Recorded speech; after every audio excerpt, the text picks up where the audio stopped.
Hey, top of the afternoon to you guys. Yes.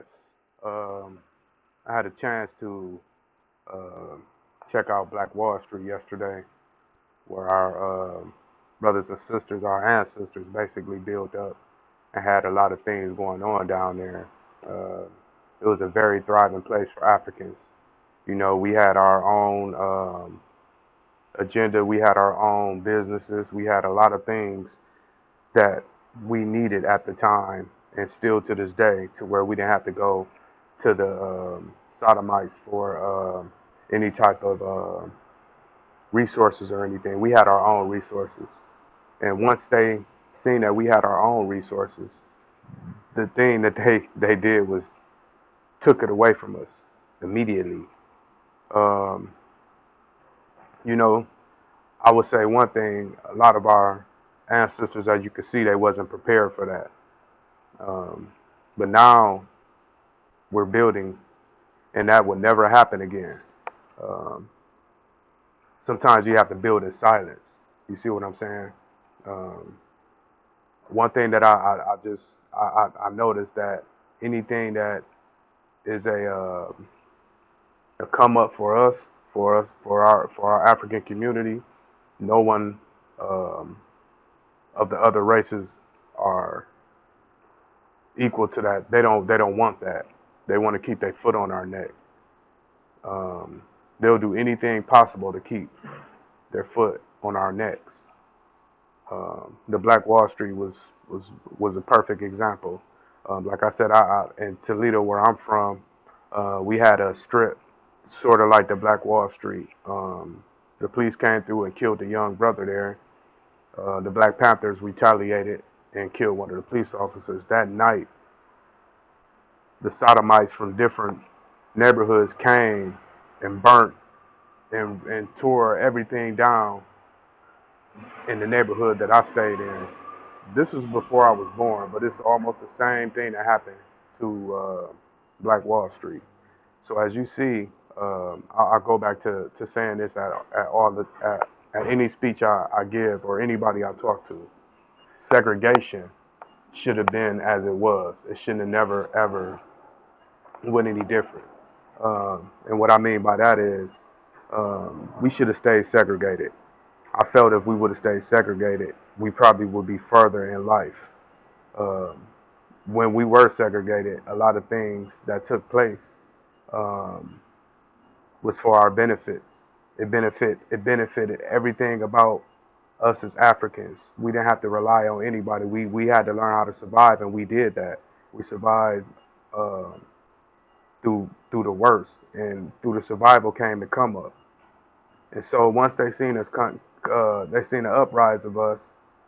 They wanted to um get rid of segregation because they didn't want us getting more power over ourselves than what we already had. Because they know once we have the power, we taking back over. It's over with. You know, you can't tell us anything. So segregation was abolished on the behalf of us being um, commerged into the society to where we still are not welcome in. You see what I'm saying? The society that we got pushed into, it wasn't our society, it wasn't our reality. It was somebody else's, and that's why it's so hard for us to live it.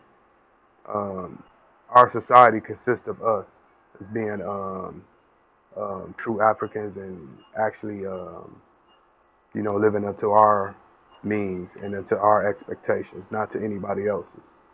Um, like I said, I don't believe in us being equality with anybody. I think we should have been segregated, and the ending results probably would have been amazing. We probably we probably would have been had a black president.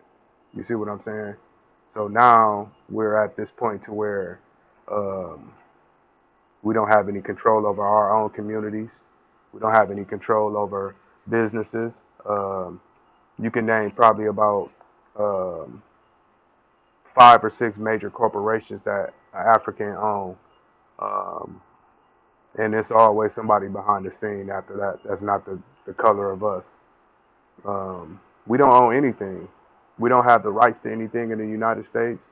Um, we don't even have a reasonable day or a respectful day to honor anything that happened to our race or our ancestors.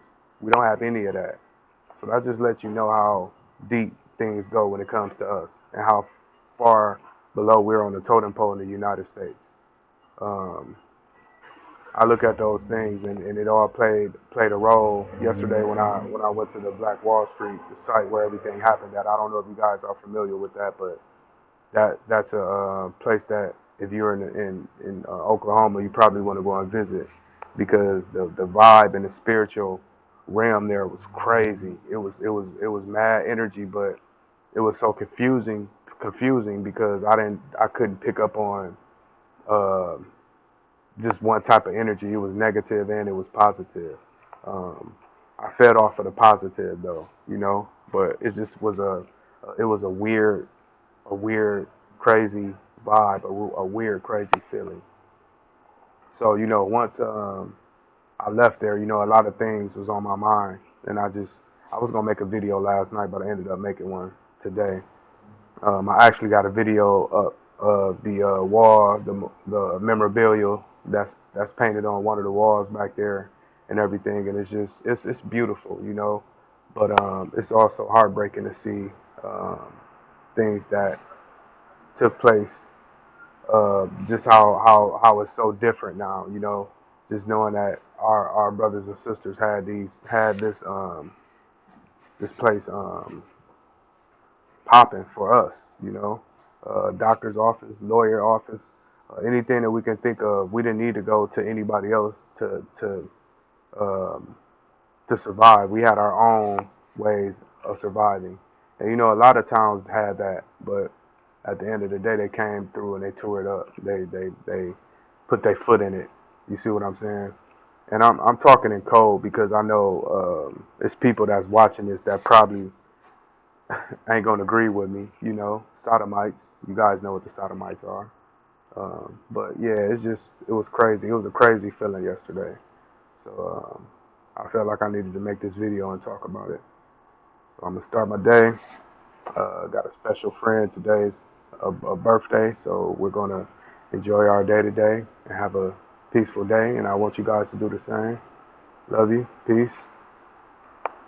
See you guys tomorrow.